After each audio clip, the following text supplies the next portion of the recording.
Hello, welcome to Assemble Your Marvel Cinematic Crash Course. This is Vanessa. And I'm Mallory. We're here today to talk to you guys about Phase 3, my favorite phase, personally, and the one that we're still seeing in theaters today. Yeah, so it's not going to be the complete phase because only 6 films have been released through Phase 3 until Infinity War. Yes. So today we're going to talk to you about Captain America Civil War. That's probably the most important movie that we've seen so far in Phase 3. Yeah, I agree. We've got Doctor Strange and Guardians of the Galaxy Volume 2. Spider-Man Homecoming, Thor Ragnarok, and Black Panther. Black Panther. Okay, so before we do this, we do realize that Black Panther has came out, about a month ago? And yeah, we've each only seen it once. Yeah, so, bear with us on that one, but it's also very spoiler heavy. All right, let's get started by talking about Civil War. I think it's one of my favorite Marvel movies. It's a great movie. It is also a crazy movie. There's a lot to it. There's a lot going on in this movie. You have the entire team of the Avengers, minus Thor and Banner, which is addressed in that. So you've got Steve, you've got Tony, you've got Natasha, you've got Clint, you've Rhodey, Vision, Wanda. Whole did I miss anybody else? Yeah. Sam. Sam, of course. Scott, yes. Ant-Man. Ant-Man joins this. That's pretty awesome. Hawkeye. Yeah, I said Clint. But he deserves to be mentioned Hawkeye, more because he's like the best. Okay. We're also going to be introduced to some new characters like Peter Parker as Spider-Man, of course, and then May Parker, Peter's aunt, her lovely, cute little aunt. I know, she's so young. Uh-huh. And then T'Challa and T'Chaka. Yes, they're our Wakandan friends. Yes, and then Sharon Carter. Yes, who is Peggy Carter's niece, yes. I believe. Yes, her niece. All right, so this movie starts right off the bat with an unexplained assassination by this unknown person on a motorcycle. He shoots into a car, and that car crashes, and that's all we see. This took place in 1991, and then it immediately jumps to the present day, where part of the Avengers are in Lagos trying to prevent the theft and use of a biological weapon by this villain whose name is Rumlow. Who we saw in Captain America Captain America Winter Soldier. Yeah. So by the end of this chase, they end up getting the biological weapon, and Rumlow ends up activating a suicide vest in the attempt to kill Steve alongside him. Wanda catches this explosion and puts it up in the air with her to powers. try to save Steve, and unfortunately it explodes into this building, killing several people, including some Wakandan humanitarians. And this kind of sparks outrage because of what happened in Sokovia and how they destroyed New York City, and just these superheroes are getting kind of out of control, according to the government. Destructive a little bit. Yeah. So, Ross, who we see originally in Hulk, he comes back for this. He meets with the Avengers and tells them about the Sokovia Accords, which is an agreement by the United Nations to control the Avengers and dictate what they will and will not interfere with, act on, do, basically. So basically a metaphorical leash, so to say. Yes, exactly. During this time, and another important part is that Tony is actually confronted by a woman who lost her son in Sokovia. So he's really feeling guilty about that, and he hops on board with the Sokovia Accords almost immediately, saying that, the Avengers need to be put in check, and we can't be running around doing whatever the heck we want all the time. Yeah. And Steve is very much opposed to this. He wants control of his own actions and power, and wants to be able to decide for himself when to interfere in something. It also, I think, stems from the fear that someone could get on that council and tell them not to go someplace when it really needs help, or to facilitate other evil plans. So this would put the control of the Avengers in the hands of the United Nations. And so the Avengers are split on who should sign and who shouldn't sign. Mm-hmm. Steve and Falcon, a.k.a. Sam, and Hawkeye, he retires. Yeah, eventually. Hawkeye is declared retired at the beginning of this film, but we do see him. Yeah, and then coming. Tony, War Machine, and Vision are pretty much down. And Black Widow. Are pretty much down to sign the Accords. Mm-hmm. Yeah, so this creates a lot of conflict within the team, and they end up going to the United Nations meeting in, where was it? I believe it was Berlin. It was Berlin. So the Avengers are there, and they're, hearing more about the Sokovia Accords, when all of a sudden a bomb goes off, and it ends up killing T'Chaka. He's the king of Wakanda, and he was standing in front of the United Nations at the time. Giving a speech. Yes. T'Challa tries to save his father, T'Chaka. Yes. And he did not succeed. Correct. Unfortunately. So he dies, and T'Challa declares that he's going to avenge his father. And when he finds out that the alleged bomber was the Winter Soldier, or Bucky, aka Steve's best friend, yes, he goes after him. And so does Steve, to try to protect him from T'Challa, aka the Black Panther, and these police forces that are after him to try to bring him to justice for what he did. And Cap is seen as, I don't want to say vigilante, but criminal now because he didn't sign the Sokovia Accords. Yeah, definitely. And he just blatantly disregarded all of the rules. Pretty much. Like, I don't want to say he beat up cops, but he kind of did. Let's just be honest, yeah. He was interfering in police business, and now he's a fugitive. Yes, along with Bucky. Yeah. So they go on this crazy chase. The four of them, T'Challa, Bucky, Steve, and Sam, are all taken into this compound where Stark is waiting to, try to wave his finger and tisk tisk. Yes, exactly. His only in the way that Tony can do it. Yeah, I of think course. It's a good skill to have. Yeah, so Bucky is held in this glass prison type thing. And he's seen by a psychiatrist, who actually isn't a psychiatrist. He is... Zemo. His name is Zemo. He's the main villain in this film. And he's gotten access to the kind of keywords, trigger words. Yeah. For Bucky's brainwashing that turns him into the killing machine of the Winter Soldier. Yes, and he speaks really good Russian. Yes, he does. Yeah, I was just saying, yeah. He's practiced, according to him. Yeah. According to Zemo, he's practiced. So he infiltrates this compound where all of them are being held and gets alone time with Bucky and says these trigger words and, makes him go crazy and reveal the location of this Siberian. Yeah, it was Siberian. Siberian. But he also wanted mission report December 16th, 1991. Yes. Which kind of ties into the beginning of the film. Yes, definitely. Steve is able to get Bucky out of there.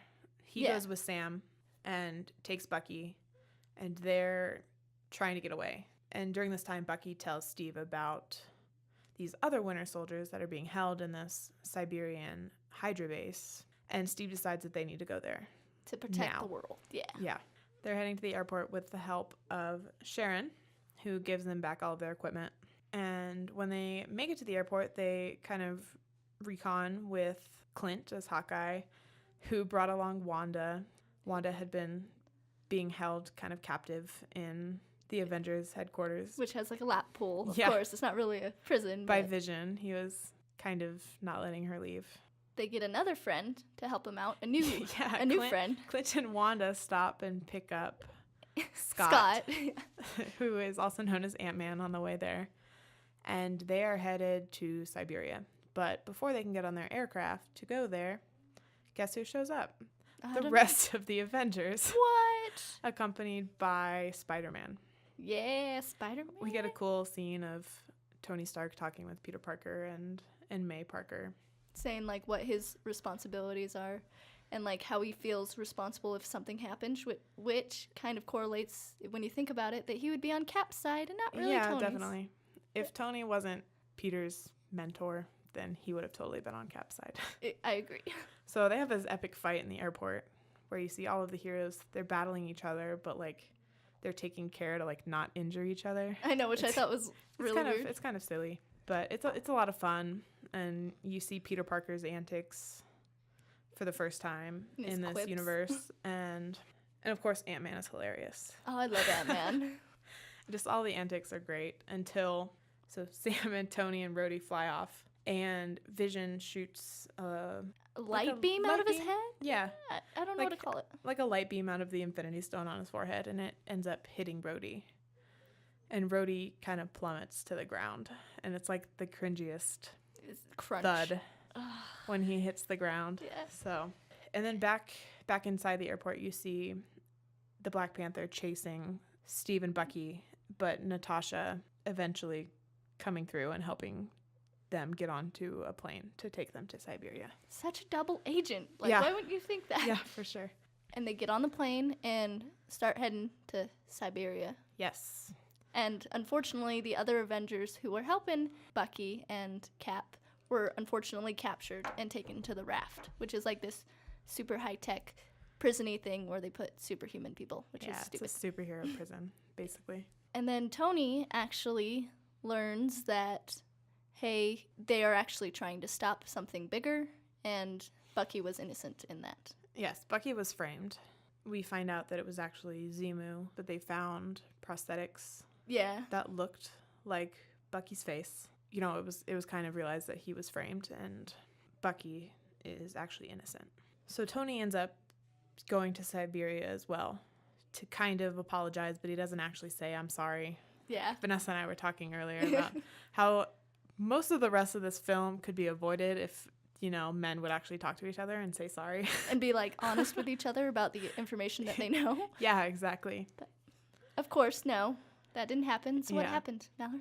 So Tony and Steve and Bucky all kind of get together for a few minutes and go inside of this base, and they find Zemo there, who ends up showing Tony the video of this 1991 accident. December 16th, 1991. Yes, December 16th, 1991. And it is actually a video of his parents getting killed in a car crash.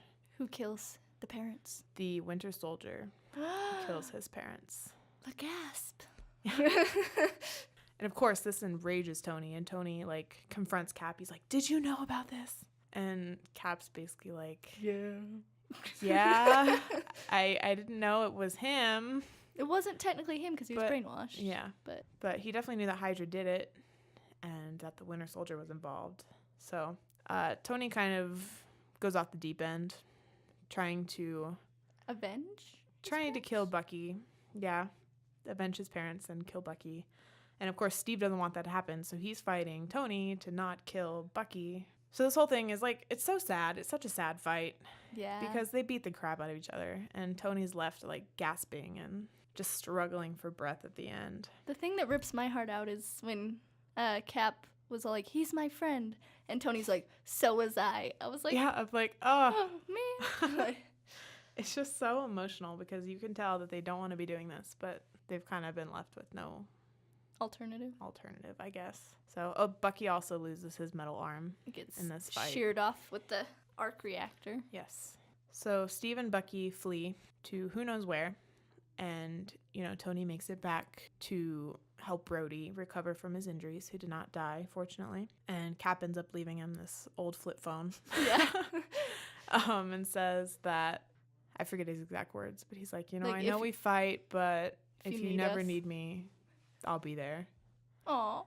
And the movie kind of ends right there. It's very unresolved, lots of questions left unanswered. And I feel like it was kind of resolved because you're like, at least they can get together if something big happens.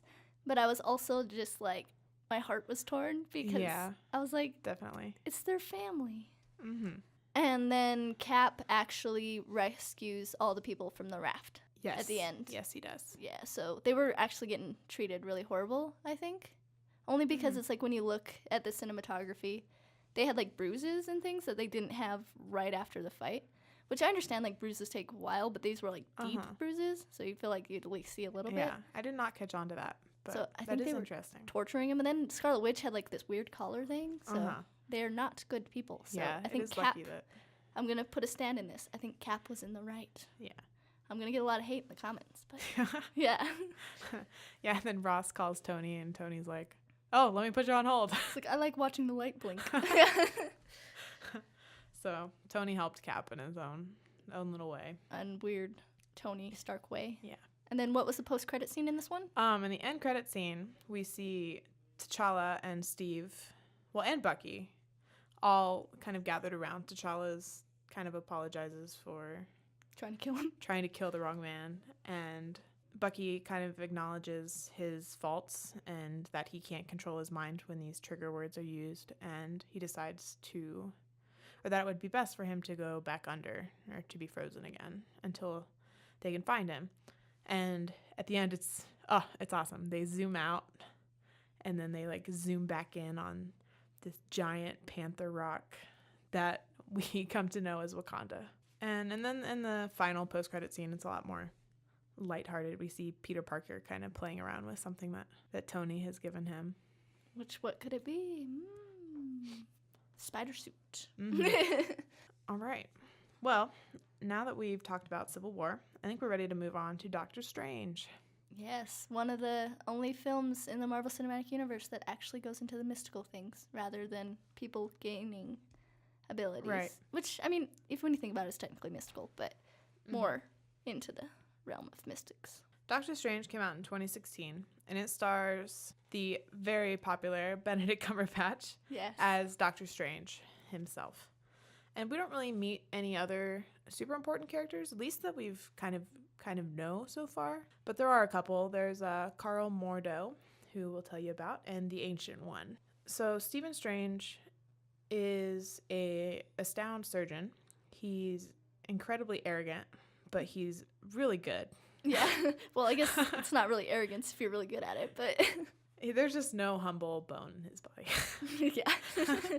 So the movie actually opens up on a scene of a murder and a theft inside of this ancient library. And then we kind of go on a chase with who we come to know as the Ancient One. She's a very mystic, ancient-looking, bald, powerful woman. Yeah. And she chases the thieves through the library and then kind of like uses her magical abilities to cast like illusions in the dark dimension. Yeah. It's a complicated concept that I haven't totally wrapped my head around yet. Yeah.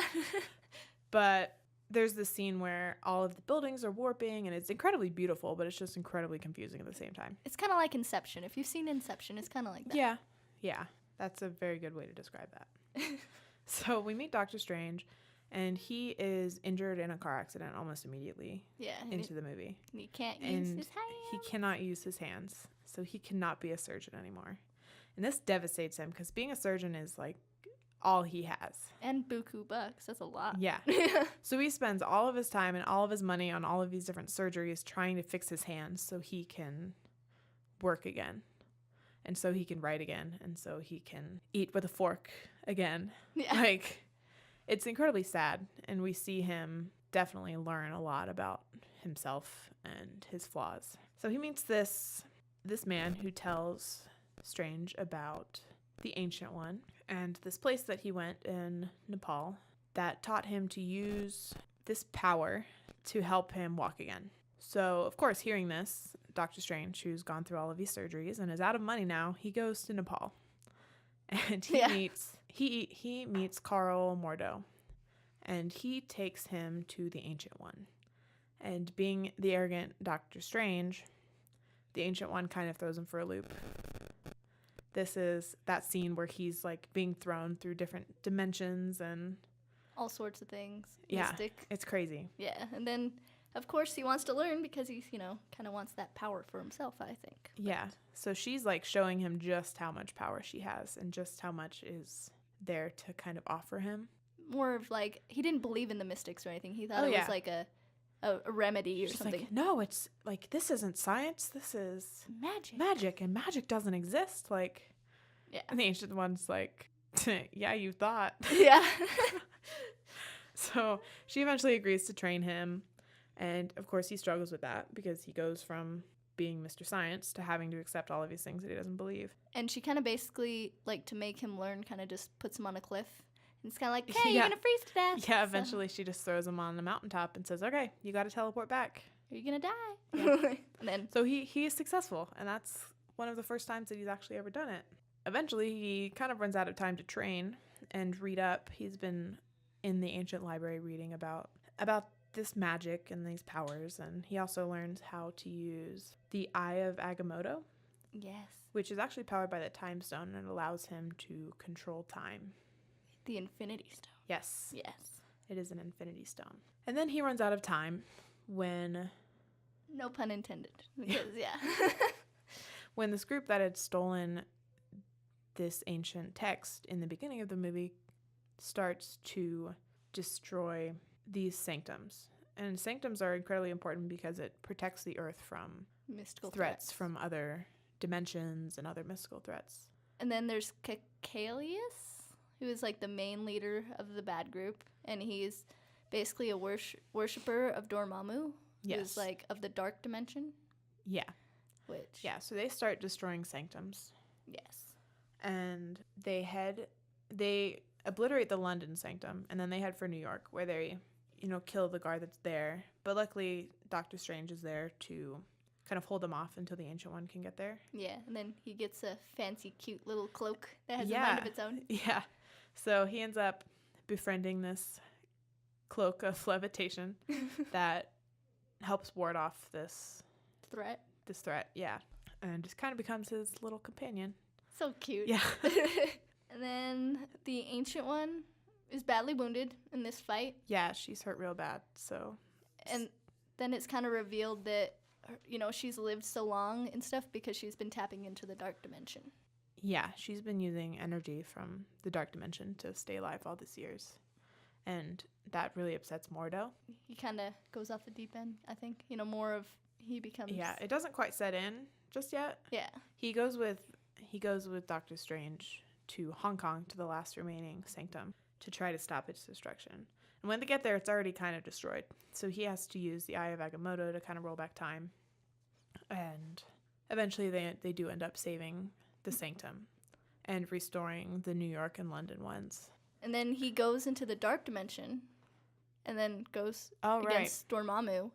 And he basically just put on like a time lock that it just keeps repeating over and over again. Yeah, to end the destruction of the Hong Kong temple, he goes to Dormammu and irritates him into giving it to his demands. Yeah. Which is a new tactic we haven't seen yet. Yeah, it was creative and refreshing. Yes. Yeah, it ends with Doctor Strange settling in New York City to protect the New York sanctum. And then we see Mordo kind of just leave. Yeah, he's kind of mad about everything. Yeah, he's really upset that he has been lied to and that this Ancient One has been using power from the dark dimension, which she's... kind of a hypocrite about. Yeah, she's been pounding into their heads that they need to stay away from, and she's been using it all of these years. And then with whole Doctor Strange turning back time, and he's saying that he shouldn't have that power. Yeah. Kind of set him off then. Yeah, definitely. So, and we see that come out in the post-credit scenes.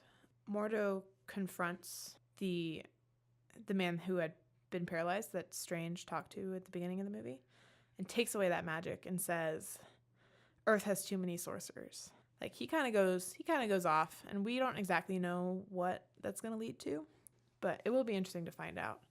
And also in another credit scene, Doctor Strange meets Thor, who has brought Loki to Earth to try to find their father, Odin. And that's a funny scene. That is. I like that one. With the refilling of the beer. Yeah. Thor is trying to figure out sorcery. Yeah, sorcery. I think that's it for Doctor Strange. Yeah. It was a pretty simple backstory, but it's a really enjoyable movie. Yeah, especially with all the effects. Yeah.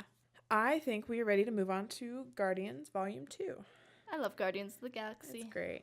Okay, so of course we see all of these characters that we saw in the first one, like Peter, Gamora, Drax, Rocket, he's my favorite, Groot, and then Yondu, and of course Nebula. Yep. And then we get to see some new characters like Mantis and Ego, which, I will speak about in a minute or two. Yes.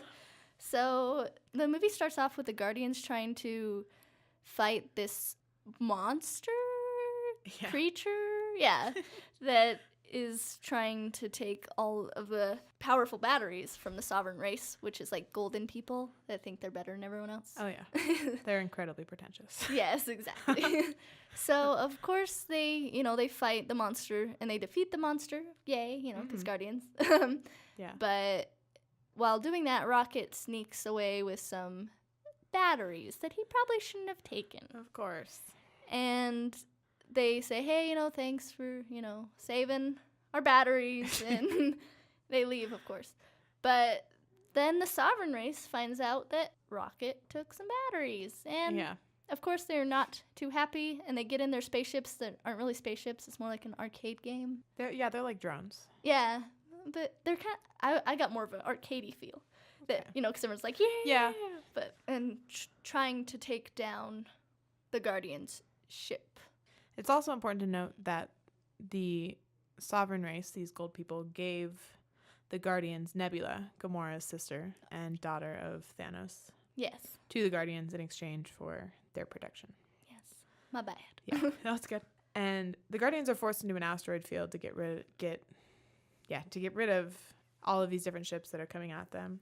And they end up crash landing on this wooded planet where they're being followed by Ego. Who claims to be Peter's dad. Yeah. I don't So know. this is a shock to them. They're trying to figure out who the heck this guy is and if he's actually legit. They end up leaving Rocket and Groot to watch over Nebula and repair their ship while they go to Ego's home planet. And Ego has made this planet all by himself because he's a celestial. Which is like fancy god. Yeah. But not with a capital G, but with like a lowercase g. Yeah. Yeah. And he has the power to morph the things around him.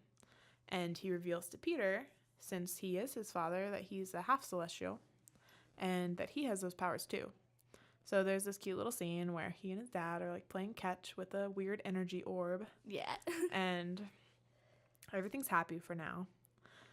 But back on the wooded planet, Rocket and Groot are back at the ship and they end up being ambushed. Luckily, Rocket was prepared because the Sovereign race sent... Yondu and friends. Yeah, they sent Yondu to retrieve the Guardians for stealing their batteries. And Rocket and Groot and Nebula are all taken back to Yondu's ship. After Yondu's crew kind of staged a mutiny, they like blew off his fin that controlled his arrow and took him back and then expelled everybody who was still on Yondu's side. And this guy named Taserface kind of took control. So we see that. And eventually while we're on that ship, we kind of see Yondu. We see Yondu and Rocket connect, which is cool. They're kind of equal in a way. Mm-hmm. And then we learn that Ego actually sent Yondu to come pick Peter up from his home planet when his mom died. And he just never delivered him. Yeah, because Yondu saw that Ego was crazy. Yeah, but we haven't hit that part yet. Yeah, no, we haven't. But, yeah, Ego's loco. Yeah. Rocket and Groot basically tell Yondu that, hey, Peter's with his dad, and he's like, oh, like you said, he's crazy, and that they gotta go help him out. And then back on the home planet, we kind of see Mantis and Drax connect, and she kind of reveals that. Yeah, well, Nebula ends up, we're skipping ahead a little bit.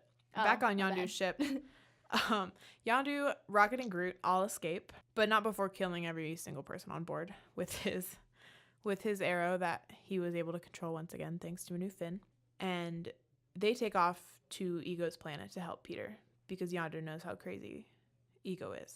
And in that fight, Nebula escapes and is also heading to Ego's planet to kill Gamora because she's pissed off at her dad. Yeah. So in that fight, Gamora comes across all of these skeletons inside Ego's planet. And Gamora goes up to Mantis and confronts her. And she's like, what are all those bodies doing down there?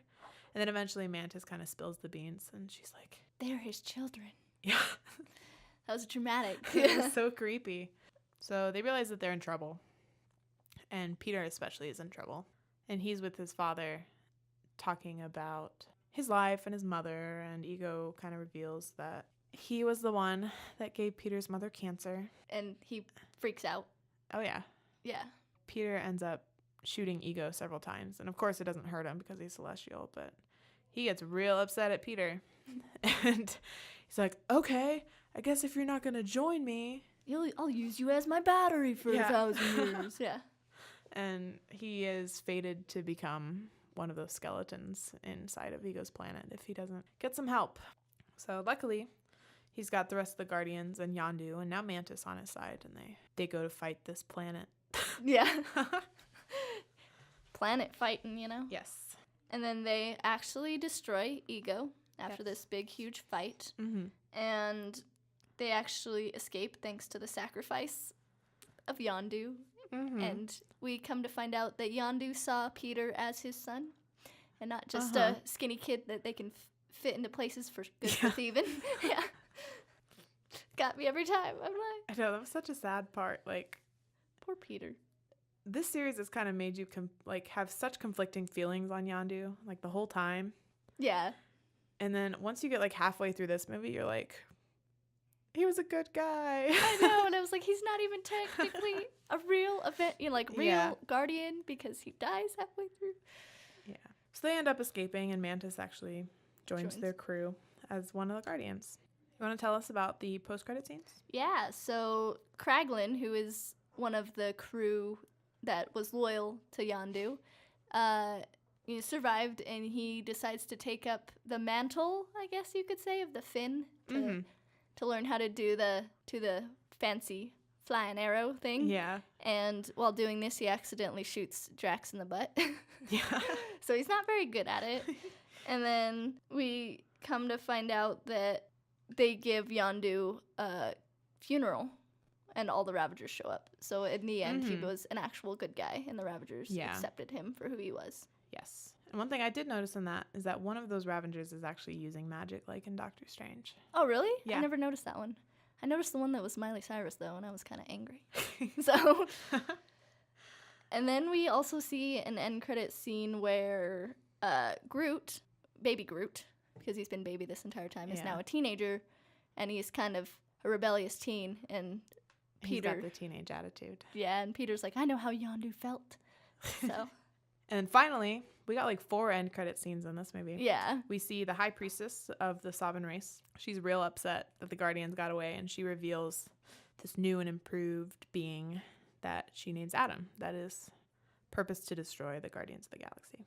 All over batteries. I'm just saying. Yeah. Like, come on. And we also see kind of a continuation of Stan Lee's cameo in the final end credit scene. Yeah, shows that he was a watcher. Yeah. Like, that's why that is how they explained how he was in every single film, was because he was part of a watcher, which is like this celestial group that watches important people. Yeah. All right. Chugging along. Spider-Man Homecoming. All right. Of course, Spider-Man Homecoming in the title. You're going to follow Spider-Man, who's also played by Tom Holland, which you've seen in Captain America Civil War. We also see Tony Stark, then Aunt May, and then this evil villain named the Vulture, which is kind of a good name for supervillain, in my opinion. And then, of course, some friends of Peter, like MJ and Ned. Ned Leeds. Sounds familiar. But, okay. So, basically, the movie starts out with this flashback that you see this company getting rid of alien tech from the first battle of New York that happened in the Avengers. And then this this corporation comes in. It's called Damage Control, that says, hey, this is all of our property. You're fired. He loses his construction job, and they take all the tech. Well, he's not too happy about that, and he just happens to have a truck full of alien tech, and they decide not to seize it. They decide not to give it to Damage Control. Yep. Flash to now. You see Stark dropping off Peter after the big fight in Germany from Captain America Civil War. And he's saying, I really want to be an Avenger. When's our next mission? And Tony's basically like, yeah, I'll call you. Yeah. And, of course, was it 4 months later? 5 months? I don't recall, but it was a while. It was a while. And, of course, no call from the Avengers. So Peter Parker just decides, to be like the neighborhood Spider-Man, help out where he can. People stealing bikes, help him out. Yeah. He is actually skirting his after-school activities, saying that he has a Stark internship, and his Stark internship is actually just him being Spider-Man. Yeah. Do you want to take it away? Yeah. So this movie is it's just like a highlight of Peter Parker. We don't get another Spider-Man backstory. We've had that how many times? Like so 4? many times now, which is really great. So we see Peter, he's already comfortable in his role as Spider-Man, and he's trying to get Tony to let him take on some of the roles as an Avenger. And most of that power struggle is found when Peter starts telling Tony about these weapons that he finds out about. And Tony's like, kind of like sweeps it away. Yeah. Like, this kid he's just a kid. Like, what does he know? He just wants to be a part of the Avengers so bad he's just making up stuff. Yeah. But in reality, this is actually a real threat. And this guy named the Vulture, he has this. It's almost like Falcon's wingsuit. It kind of reminded me of that. Yeah, it was kind of similar. Yeah. And he's not too happy because he's getting a lot of heat on his business ventures because of Spider-Man. Mm-hmm. Yeah, Spider-Man's interfering in his illegal weapons dealing. Yes. So from his alien tech. So Peter actually goes to a party, and, he looks kind of upon the rooftop, and he sees, like, these alien weapons going off. So he decides to go check it out. Mm-hmm. And, of course, this crazy chase scene happens, and Vulture swoops in and drops Peter in a lake. Mm-hmm. So, after this huge chase scene, he drops him in a lake because, you know what, that's easy to kill a spider, just drop it in a lake. And one of Tony's suits comes and saves him, and Peter's just like, you don't listen to me, I'm trying to let you know. This is what's going on, and you come to find out that Tony wasn't actually in the suit. He was just saying, like, be more responsible, be better than me. Yeah. Yeah.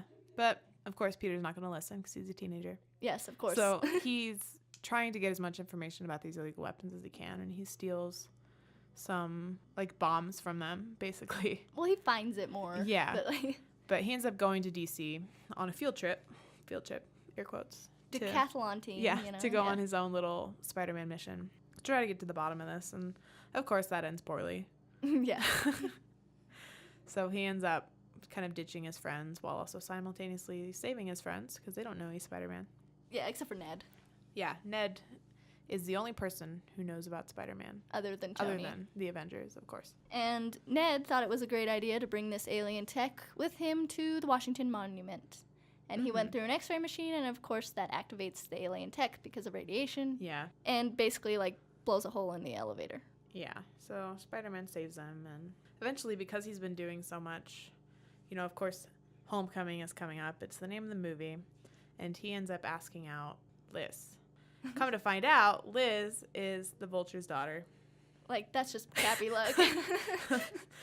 And kind of the most memorable part of the movie is Peter in the car with Liz and her father. Yeah. Peter knows exactly who he is, and, Liz doesn't. No. Liz has no idea what's going on. The Vulture kind of warns him. He's like, you go in there, you show my daughter show my daughter a good time. Not too good one. Yeah. You show my daughter a good time, and you leave me alone, and we won't have a problem. Yes. But, of course. He doesn't. But before that happened, Spider-Man decided that, they were doing weapons deal on the ferry. Mm-hmm. And you know what? He was going to stop it. Yeah. And then you come to find out the FBI learned about the weapons deal, too. Mm-hmm. So they were trying to get involved. And this big fight happens, and the ferry gets split in half. Of course, Peter being Peter, he tries to save the ferry, which it doesn't really work. And then guess who comes to the rescue? Tony Stark. It's Tony. Yeah. Again. He's like, band practice, eh? Uh-huh. And basically just seals the ship back together. People weren't killed. And Peter and Tony have a little talk.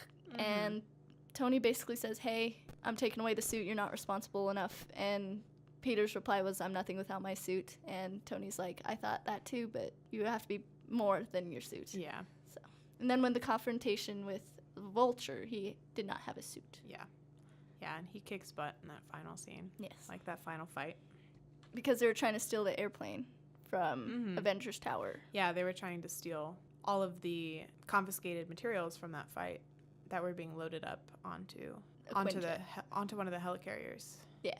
And then Peter saves the day. He ties up Vulture after the big fight, and at the end, Tony's like, do you really want to be an Avenger? Here's this cool Iron Spider suit. And what does Peter say? He's like, nah, I'm good. Yeah. I like being neighborhood Spider-Man. And come to find out that Tony actually assembled an entire press conference to reveal who he was. Yeah. And he had to figure out how to negate that. So basically, that was interesting. little end. Did he propose to Pepper? I think he technically did. Yeah, so. Oh, and this also ends with Peter. He's like screwing around in his room with his Spider-Man stuff, and Aunt May walks in. And she's like, what the? What? Yeah. And that's where it ends. The end. That's the end of the movie. We don't see her reaction besides that. So it's a fun movie. It's definitely worth the watch. And then the post-credit scene, you come to find out that the Vulture was captured, of course, and he's in prison, and he's trying to get together with this entire group of prisoners to kind of take down the Spider-Man. And they ask if he knows his identity, and he actually says no, even though he does know. And then the other post-credit scene, which is like the most angriest post-credit scene, that's like angered me so much. Kick in the face. Like, I love Marvel, but I know what they were trying to go for, like humor, but I was angry. Mm-hmm. It was Captain America PSA for saying that, I don't know. Patience. Yes, patience is worth it. And basically you didn't get to see anything coming up from Infinity War, which was stupid. It was. I was angry. It was very disappointing. Okay, so up next is Thor Ragnarok, which of course has Thor and Loki and Odin and some new characters like Korg and Meek and Valkyrie. So what happens in this one, Mallory? Well, we open up on Thor and Loki kind of just, of course, they're having at it. Loki has been impersonating Odin for quite a while now. And Thor, he's been off trying to find Infinity Stones? Yeah, he's off, and he's in this dungeon, and he's, talking with this lava monster? Suitor. I forget his name. Suitor. But he has a helm that, when put into the eternal flame, will cause Ragnarok. Which is the destruction of everything. Yes. So Thor is like, obviously I have to stop this because it's going to destroy Asgard. Because that's what heroes do. Yeah. So he walks into Asgard with the helm on his back and finds Loki impersonating Odin. And Thor's like, really, bro? Yeah. So he basically grabs him by the collar and drags him to Earth to find Odin, where Loki has kind of put him in a retirement home. Yeah. It's interesting. And this is actually where we see that post-credit scene in Doctor Strange kind of come into fruition on screen. So Doctor Strange kind of confronts them, and he's like, Why are you here? Why are you here? Y'all are dangerous. Get out of here. So he ends up helping him find his father. Their father dies right in front of him. He's like, my time has come. My death has been I'm going to be with your mother now. Hela, who is your adopted sister. That comes out of the ground is Hela. Their sister. Yes. That they never knew about. Their oldest sister, who was Goddess of Death. And she and Odin rode around just screwing stuff up. Massacring people. Yep. It was horrible. Yeah. So Thor and Loki have to find a way to stop this, and they don't. Yeah. Hela basically goes to Asgard. They get stuck on a trash planet. Yeah. They are trying to transport themselves between the realms. But they fall out, and they end up exiled on a trash planet. Sakaar. And Loki's got it pretty good, but Thor kind of gets indentured. And, he meets the Grand Master. He's played by Jeff Goldblum, and he's awesome. He's amazing. But he's also creepy. Yeah. So it turns out he's got to fight this Grand Champion. And he makes some friends along the way who are also trying to get off this trash planet. And it's literally a trash planet. It's just, literal trash, yep. So Thor goes to fight this Grand Champion. And guess who it is? I don't know. Who? It's Hulk. What? This is where they've been in Captain America Civil War? Yes. So Thor and Hulk are beating the crap out of each other. And eventually Thor kind of discovers his godly powers. His hammer had been destroyed earlier by Hela. We forgot to mention that. And he hadn't been able to use his entire power? Yeah, his entire power, like his thunder or anything. And during this fight with the Hulk, he kind of channels that power and is able to electrocute the Hulk. Yes. And eventually the Grandmaster stops the fight by shocking Thor. And yeah, it's kind of a crazy little scene. But Thor wakes up in Hulk's room, and I'm saying Hulk because Bruce Banner is not around now. Bruce Banner is the Hulk. He's trapped inside of the Hulk. Thor's like, buddy, pal, like, what the heck? Yeah. And he's like... And they end up escaping and finding the ship that the Hulk made it to the planet on.